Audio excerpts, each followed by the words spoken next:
নমস্কার, আমি অসীম। আপনাদের সবাইকে স্বাগতম আমাদের ইউটিউব চ্যানেল পলিটিভ উইথ অসীমে। আজকে মূলত আমরা একটি মক টেস্ট করব ইউনিট নাম্বার 5 থেকে। অ্যাকচুয়ালি আমরা প্রিভিয়াস ইয়ার কোয়েশনের যে সিরিজটি ওইটাও আমাদের চলছে, পাশাপাশি আমরা ভাবলাম যে কি এখন থেকে আমরা কিছু কোয়েশ্চেন প্র্যাকটিস, ইউনিট ওয়াইজ কিছু question practice with explanation. Most important thing is that with explanation আমরা করার চেষ্টা করব। পাশাপাশি আমাদের যে প্রিভিয়াস ইয়ার কোয়েশ্চেনের প্রিভিয়াস ইয়ার কোয়েশ্চেনের যে চলছে PYQ, সো এটাও আমাদের কন্টিনিউ থাকবে, অ্যাজ ওয়েল অ্যাজ আমাদের মক টেস্ট আমরা কন্টিনিউ করব, যেখানে আমরা ছোট্ট ছোট্ট ইউনিটগুলোর যে মোস্ট ইম্পর্টেন্ট টপিকগুলোর উপর কোয়েশ্চেন প্র্যাকটিস করবো, as well as with explanation. Most important thing is that with explanation. So আজকে আমরা মূলত যে ইউনিটটা থেকে শুরু করব সেটা হলো ইউনিট নাম্বার 5। আমি এখানে লিখে রেখেছি মক টেস্ট ইউনিট নাম্বার 5। আর ইউনিট নাম্বার 5-এর যে মেনলি আমরা যে মক টেস্টটা সেট করেছি, এখানে টোটাল 35 কোয়েশ্চেন আছে।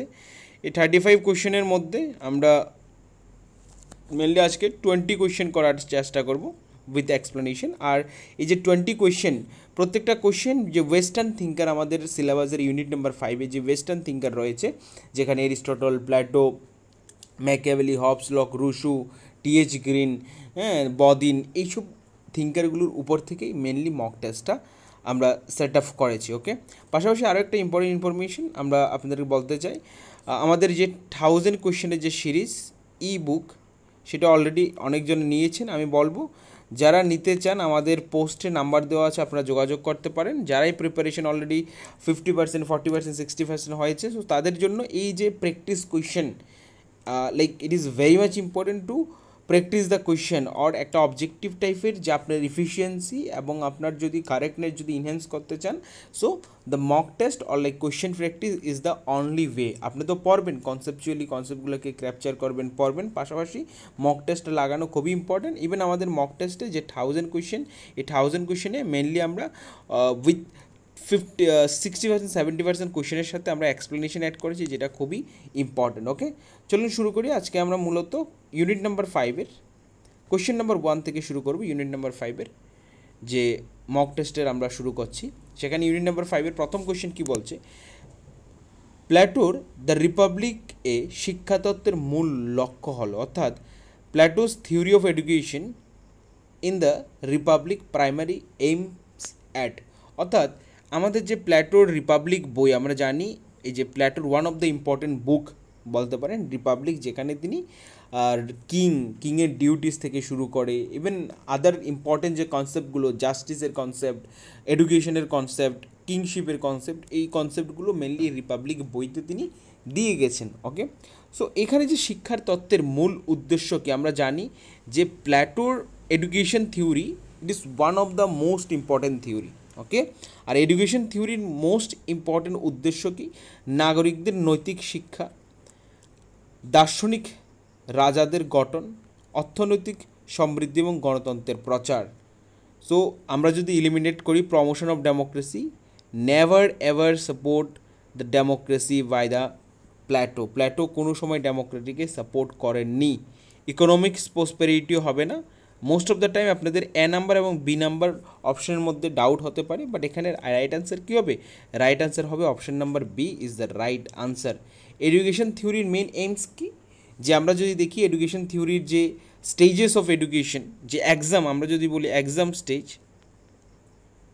যারা অলরেডি এই যে এডুকেশন থিওরিটা যদি পড়েছেন, যারা অলরেডি পড়ে নিয়েছেন, তারা শুধু আমাদের সাথে রিলেট করতে যাবেন। অ্যাকচুয়ালি এই কোয়েশ্চেনগুলো সলভ করা অ্যাজ ওয়েল এজ তার এক্সপ্লেনেশনটা মেনশন করার রিজন ইজ দ্যাট এই এক্সপ্লেনেশন, আমি বলবো না যে it is enough number of explanation or enough quantitative of explanation, but still আপনি যদি প্রিভিয়াসলি যদি এই এডুকেশন থিওরি যদি পড়ে থাকেন, তাহলে আমাদের এই ছোট্ট করে যে এক্সপ্লেনেশনটা, এটা অ্যাকচুয়ালি আপনাদেরকে ওই কনসেপ্টটাকে রিভাইজ করতে এবং ইম্পর্টেন্ট যে জিনিসগুলো, ওই জিনিসগুলো বুঝতে অ্যাকচুয়ালি আপনাদেরকে হেল্প করবে।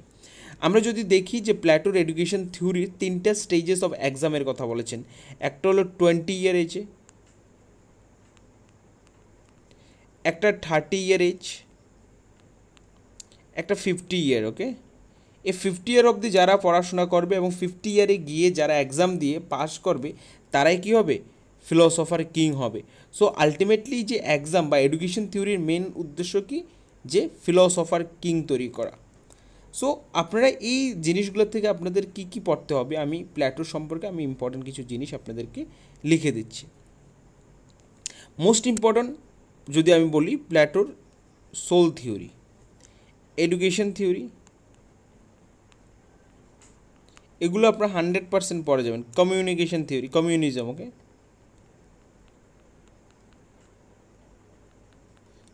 জাস্টিস, এই চারটা থিওরি আপনারা 100% এই চারটা থিওরি প্ল্যাটোর পড়ে যাবেন, এবং প্ল্যাটোর সম্পর্কে কিছু ইম্পর্টেন্ট স্টেটমেন্ট আপনারা ভালোভাবে পড়ে যাবেন ওতে। সো এক্ষেত্রে রাইট অ্যান্সার কি, প্ল্যাটোর যে রিপাবলিক বইতে যে এডুকেশন তত্ত্ব দিয়েছেন, এর মূল উদ্দেশ্য কি, যে অ্যাকচুয়ালি ফিলোসফার কিংকে স্টাবলিশ করার, অর্থাৎ ফরমেশন অফ ফিলোসফার কিং। কারণ কি, এডুকেশন থিওরির যে 3টা স্টেজেস আপনারা জানেন, আমরা যদি বলি 20 ইয়ার স্টেজে, প্রথম যারা ফার্স্ট স্টেজে যারা ফেল করবেন তারা কি হবে, তাহলে এক্ষেত্রে যে 3টা সোলকে আমাদের বুঝতে হবে। তিনি বলেছেন যে 3টা সোলের কথা বলেছেন, philosopher king, soldier and producer class. So যারা ফার্স্ট স্টেজে ফেল করবে অ্যাট দ্য এজ অফ 20, তারা প্রডিউসার হবে। যারা 30 এজে, অর্থাৎ দ্বিতীয় স্টেজেস অফ এক্সাম, যেটা 30 ইয়ার এজ হবে, এখানে যারা ফেল করবে তারা কি হবে, সোলজার হবে। অ্যাজ ওয়েল এস যারা 50 ইয়ার এজে গিয়ে যারা পাস করবে তারা তো ফিলোসফার কিং হবে, ফিলোসফার কিং। এবং যারা ফেল করবে 50 ইয়ার এজে, তারা কী হবে, তারা অক্সিলারি, মিনিস্ট্রি, এইসব পদগুলো তারা হোল্ড করবে। I think it is enough explanation. যারা আপনারা পড়েছেন এই কনসেপ্টগুলো, আপনারা শুধু জাস্ট রিভিশন করতে যান। নাম্বার কোয়েশ্চেন অ্যান্ড আনসার যদি বলি, option number B is the right answer. Okay, এবার যদি দেখি কোয়েশ্চেন নাম্বার 2 কী বলছে। In Plato's ideal state, the principle of specialization is connected with, অর্থাৎ প্লেটোর আদর্শ রাষ্ট্রের শ্রম বিভাগ এর নীতি যুক্ত রয়েছে। একেবারে সিম্পল কনসেপচুয়াল কোয়েশ্চেন। আমি বারবার বলছি যে একটা এক্সামের অবজেক্টিভ টাইপের এক্সামে আপনি যখনই অ্যাপ্রোচ করবেন, 3টা টাইপের জিনিসকে আপনাকে ভালোভাবে মনে রাখতে হবে। একটা হলো কি কনসেপচুয়াল, একটা হলো ফ্যাকচুয়াল, আর একটা হলো এই দুইটার মিক্সড। ওকে, এই দুইটার মিক্সচার। ওকে, এখানে যে কোয়েশ্চেনটা আছে এটা অ্যাকচুয়ালি কনসেপচুয়াল বেস। আপনি যদি কনসেপচুয়াল বিষয়গুলো যদি ভালোভাবে যদি না বুঝেন, তাহলে এই কোয়েশ্চেনটাকে ট্যাকেল করা it is not a easy task. But আপনি যদি কনসেপচুয়ালি যদি আপনার ভিতরে যদি ওই আইডিয়াটা যদি থাকে, তাহলে কোয়েশ্চেনটা কিন্তু এতটা টাফও না। তিনি বলেছেন যে principal of specialization is connected with, specialization যদি বলি, প্ল্যাটোর থিওরিতে স্পেশালাইজেশন মিনস কি, এই যে 3টা সোলের কনসেপ্ট তিনি দিয়েছেন, প্রডিউসার ক্লাস, সোলজার ক্লাস এবং ফিলোসফার কিং, এই যে স্পেশালাইজেশন, ওয়ার্কের যে স্পেশালাইজেশন, ডিভিশন অফ লেবার আপনারা বলতে পারেন, ঠিক। প্ল্যাটোর আদর্শরা যে শ্রম বিভাগের নীতি যুক্ত রয়েছে কিসের সাথে, অ্যাকচুয়ালি এটা কি, কোন বিষয়টাকে এনশিওর করছে সোসাইটির মধ্যে? Right answer is justice. Option number A is the right answer. এই জাস্টিস যে কনসেপ্টটা আছে, এটা সোসাইটির মধ্যে মেনলি প্ল্যাটো প্রমোট করছে through the specialisation of work or division of labour. Okay, division of লেবারের থ্রুতে কী করছে, যে অ্যাকচুয়ালি সোসাইটির মধ্যে জাস্টিসটাকে এস্টাবলিশ করছে। প্ল্যাটোর মধ্যে জাস্টিস কি, one man one duty, one kind of যদি বলি, যে প্রত্যেকটা পার্সন তার যে স্পেশালাইজ ক্লাসের যে কাজ আছে ওইটাকে ফুলফিল করাই হলো প্ল্যাটোর থিওরি অফ জাস্টিস। যেখানে প্রত্যেকটা যে সোসাইটির মধ্যে প্রত্যেকটা মানুষের যেই 3টা ক্লাসে ডিভাইড করেছে, যে কোনো একটা ক্লাসের মধ্যে আসবে, either they are philosopher king or soldier or producer class. So যার যে কাজটা, এটাকে প্রপার ওয়েতে করাটাই জাস্টিস অ্যাকর্ডিং টু প্ল্যাটো। এই যে principal of specialization or division of labour, সেটি মূল উদ্দেশ্য কি, সোসাইটির মধ্যে জাস্ট সোসাইটি তৈরি করা, বা যে একটা জাস্টিস প্রিন্সিপালটাকে মেনলি এই নীতিটাকে প্রমোট করে বা এই নীতির সাথে যুক্ত। ওকে, সো রাইট অ্যান্সার কি এখানে, জাস্টিস। ওকে, সো আপনারা, আমি একটু আগে যখন মেনশন করলাম প্ল্যাটোর যে বিষয়গুলো আপনারা ভালোভাবে পড়বেন, এর মধ্যে আমি একটা জিনিস মেনশন করেছি, প্ল্যাটোর থিওরি অফ জাস্টিস। সো প্ল্যাটোর থিওরি অফ জাস্টিস সিম্পলি যদি একেবারে শর্টে যদি বলি, যে প্ল্যাটো এই সোসাইটির মধ্যে 3টা ক্লাসে ডিভাইড করেছে society on the basis of their সোলের বেসিসে 3টা ভাগে ভাগ করেছে। সো একটা ভাগকে তিনি বলেছেন সোলজার ক্লাস, দ্যাট মিনস আমি যদি উপর থেকে যদি বলি ফিলোসফার, দেন সোলজার ক্লাস, দেন প্রডিউসার ক্লাস। এই যে তিনটা ক্লাস সোসাইটির মধ্যে আছে, প্রত্যেকটা ক্লাস তার নিজের কাজ, অর্থাৎ তাদের যে ডিভিশন অফ লেবার, নিজের কাজকে প্রপারভাবে করা, অর্থাৎ সোলজারের যে কাজ সেটাকে প্রপারভাবে ফুলফিল করা, ফিলোসফার কিংয়ের যে কাজ ওই কাজটাকে প্রপারভাবে ফুলফিল করা, বা প্রডিউসার ক্লাসের যে কাজ ওই কাজটাকে প্রপারভাবে ফুলফিল করাই justice according to Plato. I think it's clear. Okay, then আমরা কোয়েশ্চেন নাম্বার 3 এর দিকে মুভ করছি। কোয়েশ্চেন নাম্বার 3 কী বলছে, এরিস্টটল গোল্ডেন মিন ধারণা বুঝায়, অর্থাৎ যে golden mean one of the important concept produce by the Aristotle. এই যে গোল্ডেন মিনের অর্থ কী, ধারণা বুঝায়, কী বুঝায়? অ্যাকচুয়ালি এটার রাইট আনসার কি, avoidance of extremes in virtue, অর্থাৎ গুণাবলীতে চরমপন্থা এড়ানো। অর্থাৎ যে সিম্পলি যদি বলি, এই যে গোল্ডেন মিন, এক্ষেত্রে রাইট আনসার কী হবে? Option number B is the right answer. But এক্ষেত্রে গোল্ডেন মিন মিনস কি, মিডল পাথ। আমি যদি বলি মিডল পাথ,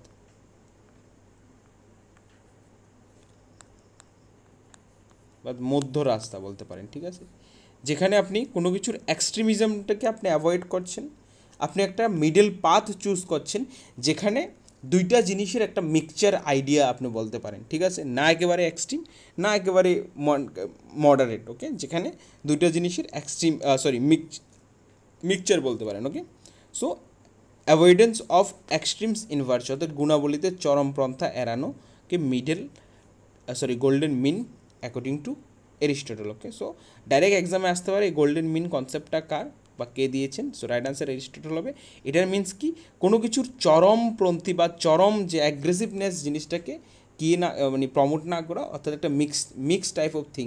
হ্যাঁ, গুণাবলীতে চরমপন্থা এড়ানো, সিম্পলি যে চরমপন্থা এড়ানো, যেখানে একটা মিডল পাথ ফলো হবে, ঠিক আছে, না এক্সট্রিম না একেবারে মডারেট। ওকে, দেন আমরা কোয়েশ্চেন নাম্বার 4 এর দিকে যদি আসি, যদি দেখি কি এরিস্টটলের মধ্যে সর্বোত্তম বাস্তবসম্মত রাষ্ট্র পলিটির ভিত্তি করে, অর্থাৎ কি, for Aristotle the best practicable state polity. আমরা দেখেছি যে এরিস্টটলের যে থিওরি অফ কনস্টিটিউশন আপনারা যদি ভালোভাবে যদি পড়েন, আশা করি আপনারা মোস্ট ইম্পর্ট্যান্ট এরিস্টটল থেকে যখনই আপনারা পড়া শুরু করবেন, এর মধ্যে মোস্ট ইম্পর্ট্যান্ট একটা কনসেপ্ট হলো Aristotle theory of state or like theory of constitution. Okay, এই থিওরি অফ কনস্টিটিউশনে তিনি বলেছেন সবচেয়ে প্র্যাকটিকেবল ফর্ম অফ গভর্নমেন্ট বা কনস্টিটিউশন হলো কি, পলিটি। আর এটার বেসড কি, মোস্ট ইম্পর্টেন্ট, এটার বেস আসলে কি, এটা কিসের উপর ভিত্তি? সো রাইট অ্যান্সার কি, যে আইনের শাসন বা মধ্যবিত্ত শ্রেণীর শাসন বা দার্শনিকদের কর্তৃত্ব, রাজার ঐশ্বরিক প্রদত্ত অধিকার, অর্থাৎ divine rights of kings and direct democracy, প্রত্যক্ষ গণতন্ত্র। বাট এখানে রাইট অ্যান্সার কি, rule of law and middle class. অর্থাৎ এটাকে তিনি কি বলেছেন, এটাকে তিনি best practical form of government বলেছে। কেন বলেছেন বা কিসের উপরে বেস্ট? বিকজ এই যে পলিটি কিসের উপরে বেস্ট? রুল অফ ল, অর্থাৎ আইনের শাসন, as well S middle class, অর্থাৎ মধ্যবিত্ত শ্রেণীর শাসন, যেখানে না একেবারে এক্সট্রিম, না এখানে একেবারে বলতে গেলে যে মডারেট টাইপের যে কি, বা এখানে একটা মিডল ক্লাসের or as well as rule of law based. Okay, যেটাকে তিনি কি বলছেন, পলিটি। এই কারণে পলিটিকে তিনি best practical form of government বলেছে। ওকে, যে এরিস্টটলের যদি বলি আমি, এরিস্টটল কনস্টিটিউশনের যে থিওরি দিয়ে গেছেন, সেখানে তিনি বলেছেন যেভাবে মোনার্কি, যখন মোনার্কি তার ন্যাচারাল ফর্মে শাসন ব্যবস্থা চালায়, যখন for the betterment of the people, এটা গুড ফর্ম। বাট একটা সময় মোনার্কি টাইরানিতে কনভার্ট হয়ে যায়, তারপর এরিস্টোক্রেসি আসে, এরিস্টোক্রেসি অলিগার্কিতে কনভার্ট হয়ে যায়, তারপরে কি আসে, পলিটি আসে। পলিটি প্রথম দিকে ঠিক থাকে, যখন পলিটি একটু ধীরে ধীরে করে ডেমোক্রেসিতে কনভার্ট হয়ে যায়। সো এই যে 6টা টাইপের জিনিস বললাম, এগুলো আপনারা ভালোভাবে মনে রাখতে পারবেন। এবার একটা কথা বলছি, যারা একেবারে নিউলি এই ভিডিওটি দেখছেন বা নিউলি কথাগুলো শুনছেন, তাদের জন্য it is very difficult. But যারা অলরেডি এরিস্টটল কনস্টিটিউশন থিওরি আপনারা অলরেডি পড়ে নিয়েছেন, I think it is not so much difficult to understand আমি কী বলছি বা কী বলতে চাইছি। ঠিক, আমি যদি আরেকটু যদি ক্লিয়ারিফাই করে যদি বলি, যে এরিস্টটল তার যে থিওরি অফ কনস্টিটিউশন, যে থিওরিটার মধ্যে যদি দেখি আমরা, just a minute, okay, just a minute,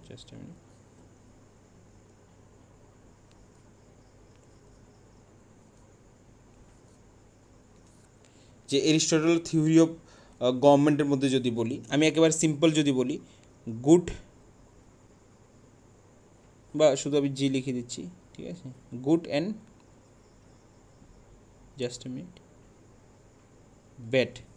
so কিংকে তিনি বলেছেন গুড, বাট একটা সময় কিং ইনিশিয়াল টাইমে মানুষের জন্য, আর একটা জিনিস লিখে দিচ্ছি এখানে ওয়ান, কারণ কিং তো একজন ফিউ। তারপরে যদি তারপরে যদি দেখি যে এর পরেরটা যেটা আছে এটা হলো মেনি। ওকে, কিংয়ের যে খারাপ ফর্ম সেটা হলো কি আপনার কিং অ্যান্ড সরি কিং বা মোনার্কি বলতে পারেন। মোনার্কির কনভার্টেড ফর্ম হলো আপনার টাইরানি। টাইরানির কনভার্টেড ফর্ম যদি বলি টাইরানি। তারপরে আমরা যদি বলি এরিস্টোক্রেসি,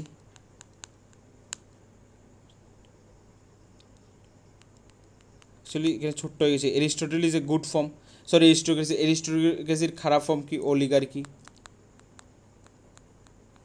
CHY। তারপরে যদি বলি যে লাইক মেনি, ওকে, মেনির মধ্যে যে polity is good form, and এটার খারাপ ফর্ম হলো ডেমোক্রেসি। এই যে 6টা ফর্ম অফ গভর্নমেন্টের কথা বা কনস্টিটিউশনের থিওরি তিনি দিয়ে গেছেন। ওকে, অর্থাৎ যেখানে একজন শাসন করছেন ইনিশিয়াল টাইমে, এটা কিং বলি, বা একটা সময় কিংটাকে তিনি বলেছেন ঠিক গুড ফর্ম, বাট কিং সবার মানুষের জন্য কাজ করছে, বাট আফটার কিছুদিন পরে কিং কিসে পরিণত হয়ে যায়, টাইরানিতে কনভার্ট হয়ে যায়। টাইরানি ওয়ান কাইন্ড অফ দ্য স্বৈরাচারী টাইপের thing.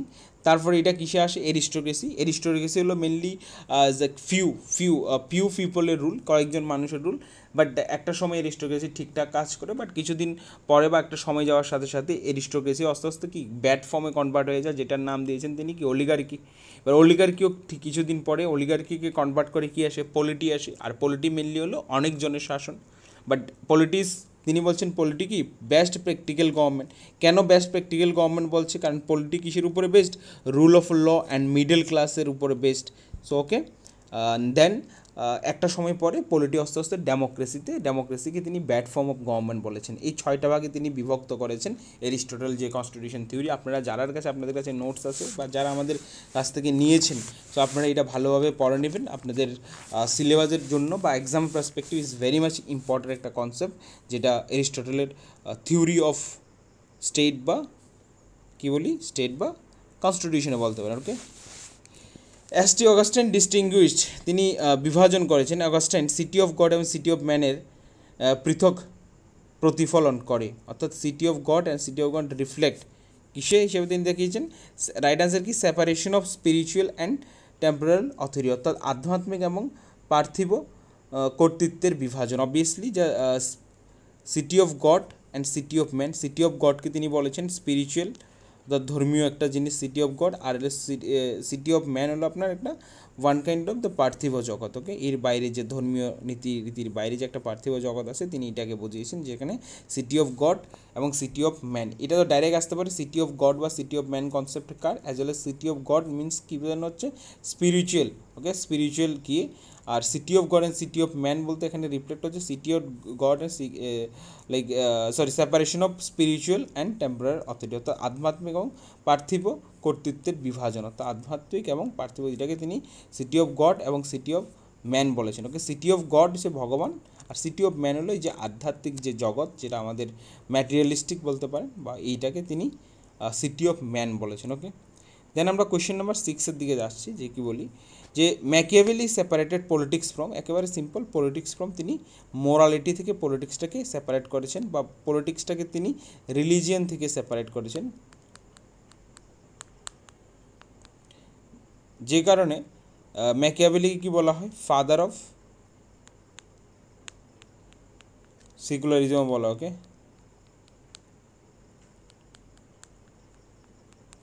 Okay, so this are the very much important thing, যে Machiavelli separate politics from morality. Okay, নৈতিকতার থেকে পলিটিক্সটাকে তিনি আলাদা করেছেন। তিনি বলেছেন নৈতিকতার জায়গা আলাদা এবং পলিটিক্সের জায়গা আলাদা, এবং মেবি পলিটিক্সে হয়তো বা নৈতিকতার কোনো জায়গাই নেই হয়তো বা।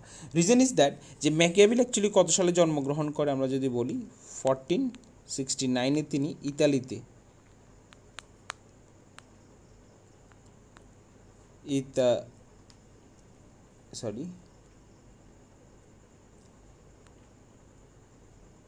ইতালিয়ান থিঙ্কার, ওকে, আমরা যদি বলি সে একজন ইতালিয়ান থিঙ্কার, ওকে, ম্যাকিয়াভেলি। ওকে, ম্যাকিয়াভেলি কত জন্মগ্রহণ করেন? ইতালি ফ্লরেন্স শহরে তিনি অ্যাকচুয়ালি জন্মগ্রহণ করেন 1469। আর যেই সময় তিনি জন্মগ্রহণ করেন বা পরবর্তী সময়ে যদি বলি আমরা ইউরোপের কথা যদি বলি,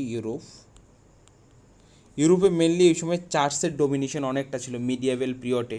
চার্চ অ্যাকচুয়ালি স্টেটের অ্যাক্টিভিটিসতে ইন্টারফেয়ার করতো এবং চার্চ মোস্ট অফ দ্য যে স্টেট অ্যাক্টিভিটিসের কাজে ইন্টারফেয়ার করতো। সো তিনি ফার্স্ট পার্সন যিনি বলেছেন যে কি চার্চ বা স্টেটের কাজ বা স্টেটের ফাংশন আর একটা চার্চের ফাংশন টোটালি ডিফারেন্ট থাকবে।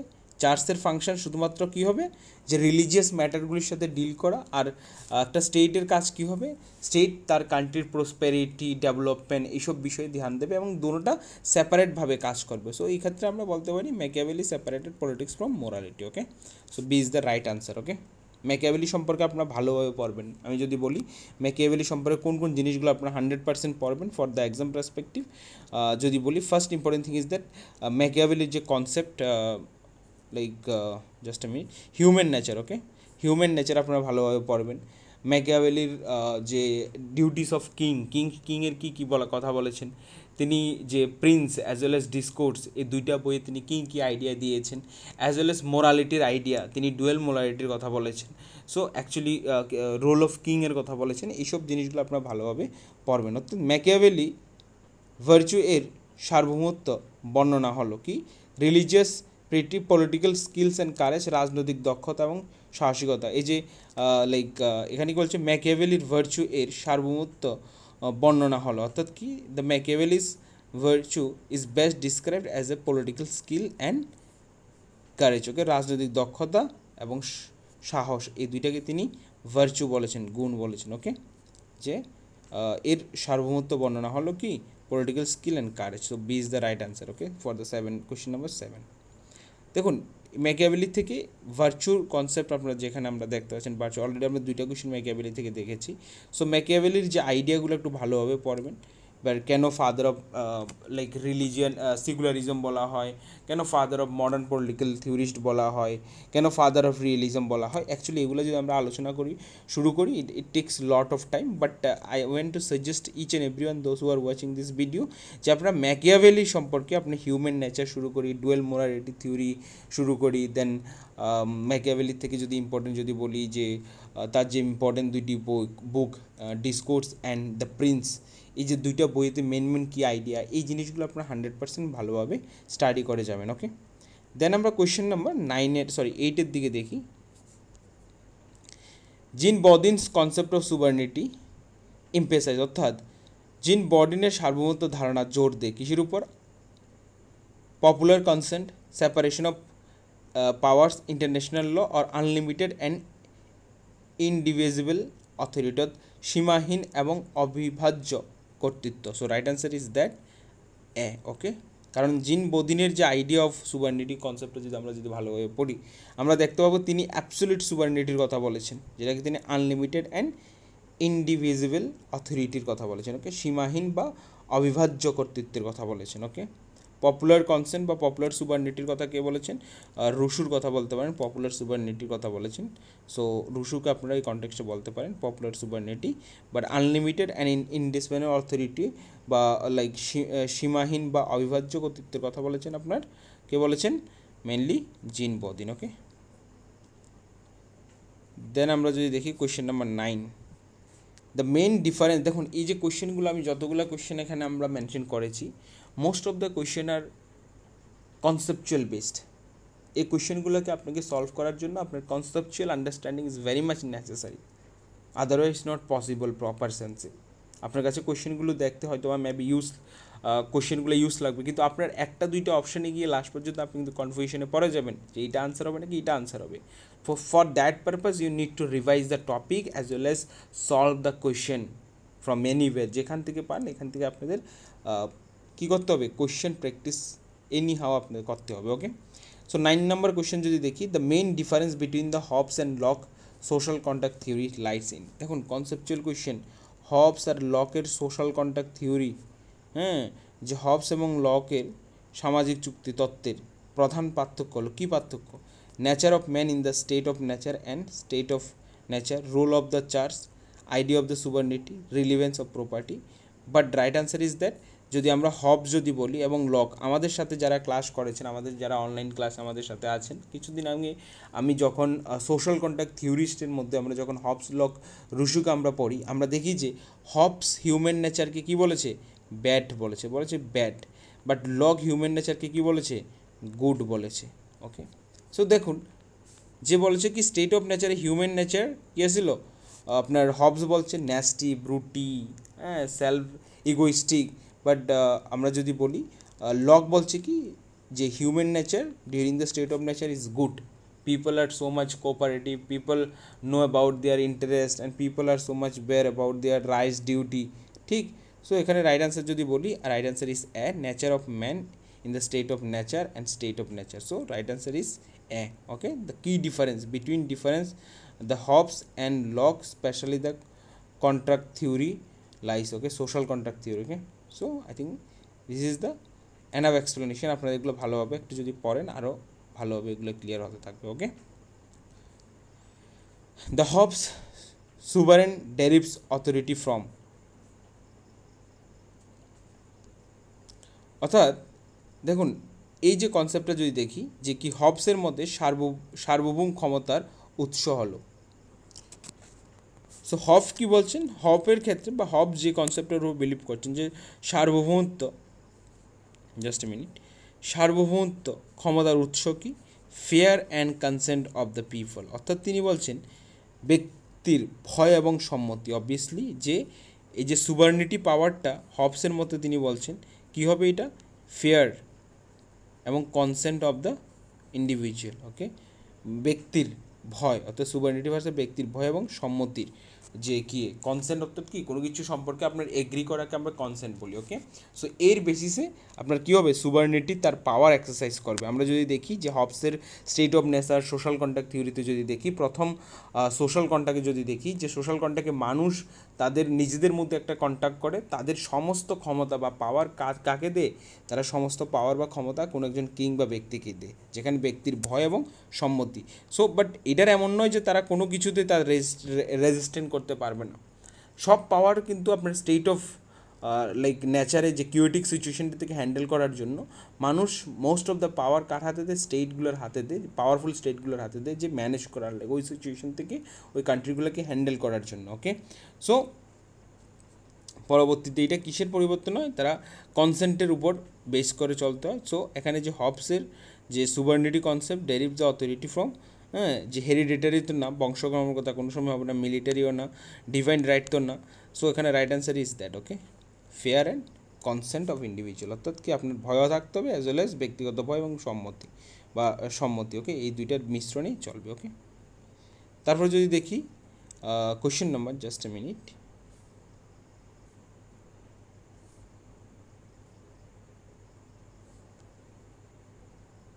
Locke considered property as a natural right derived from the labor, a divine gift, state created rights and social constructed privilege। অর্থাৎ কি লাইক লকের মতে কনসেপচুয়াল কোয়েশ্চেন দেখুন আবার, প্রপার্টি অ্যাকচুয়ালি কি, প্রপার্টি কি স্টেট সেন্টার রাইট, নাকি সোশ্যালি কনস্ট্রাক্ট প্রিভিলেজ, নাকি natural rights derive from the labour. Obviously natural right শ্রম থেকে উদ্বৃত্ত প্রাকৃতিক অধিকার। অর্থাৎ কি অ্যাকর্ডিং টু লকের মধ্যে প্রপার্টি কি, property is a natural right যেটা মানুষ তার পরিশ্রমের দ্বারা অর্জন করেছে। ওকে, বা শ্রমিশ্রম থেকে উদ্ভূত, ওকে, বা তৈরি, বা বলতে পারেন যে যেখান থেকে আপনার পরিশ্রমের দ্বারাই যখন আপনি কোনো জিনিস অ্যাচিভ করবেন। ওকে, দ্য ন্যাচারাল রাইট তো বলছে তিনি প্রপার্টিকে as well as derive from labour. Okay, then যদি বলি কোয়েশ্চেন নাম্বার 12,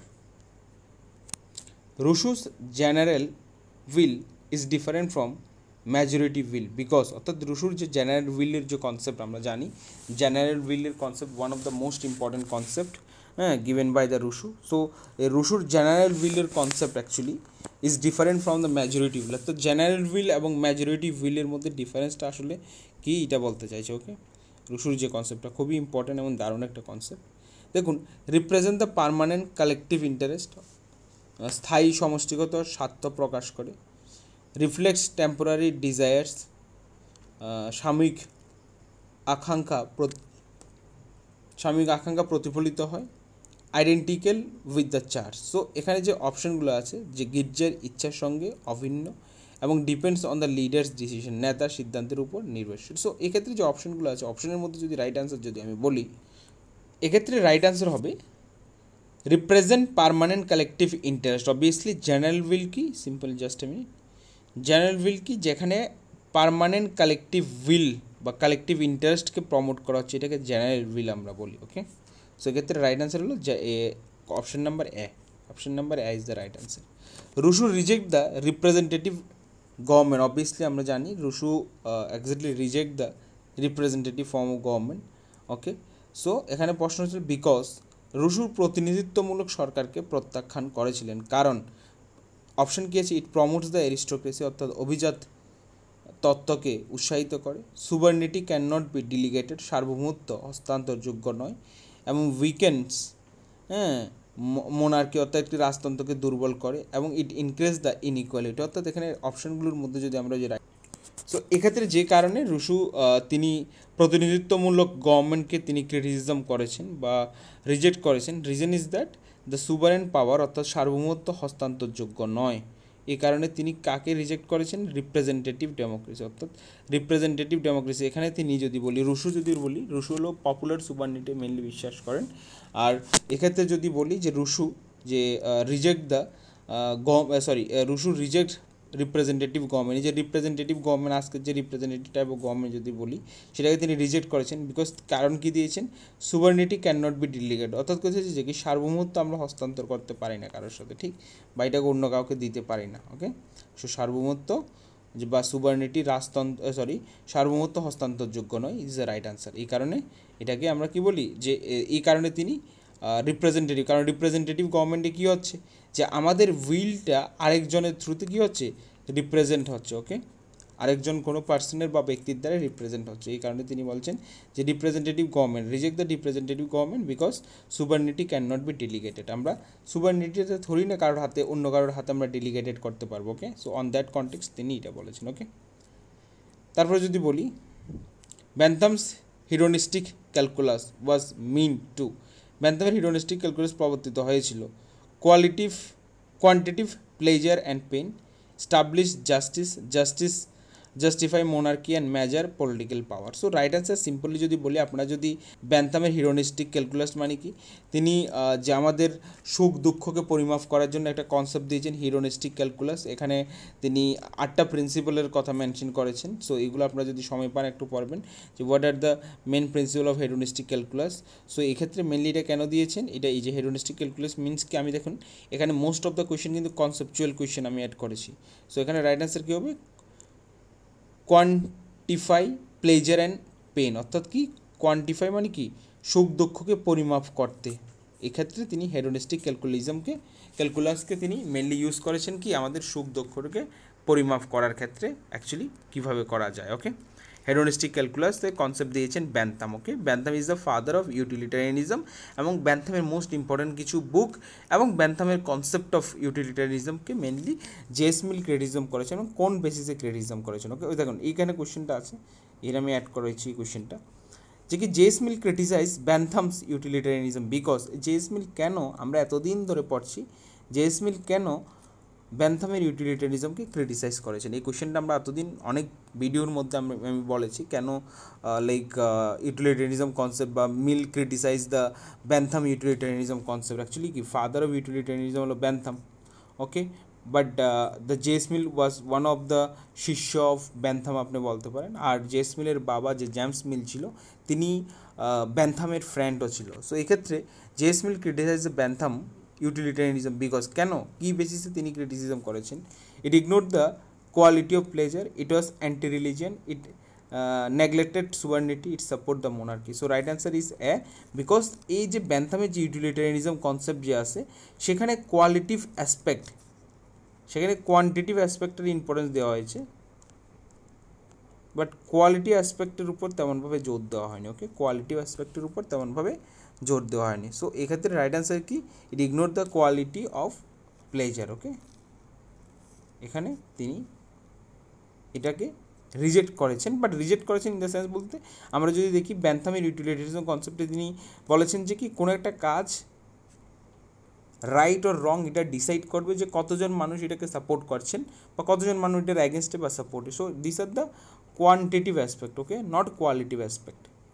ঠিক, সো এক্ষেত্রে জেস মিল বলছেন যে ব্যান্থামের concept of utilitarianism it is one kind of not so much successful or like one kind of like drawback is that it ignore the quality of pleasure. এটি সুখের গুণগত মান উপেক্ষা করেছেন, অর্থাৎ গুণগত মানকে তিনি উপেক্ষা করেছেন according to JS mill.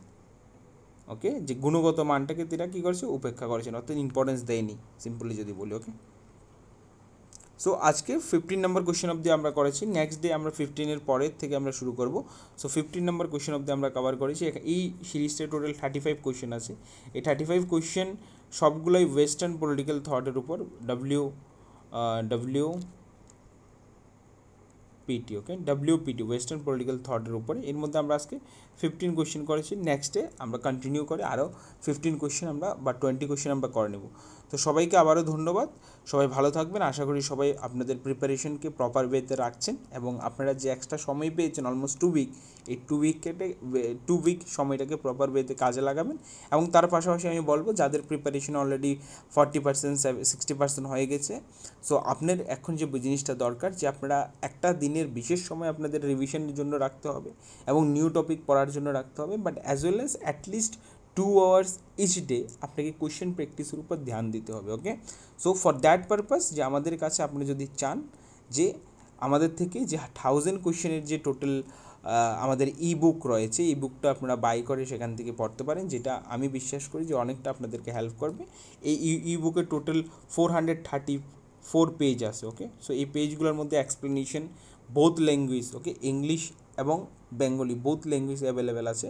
So যারা পসিবল হয় আপনারা আমাদের থেকে এই ই বুকটা নিতে পারেন, যেটা আপনাদের প্রিপারেশনে অনেকটাই আপনাদেরকে হেল্প করবে। সো নমস্কার, সবাই ভালো থাকবেন, পরবর্তী ভিডিওতে আবার দেখা হবে।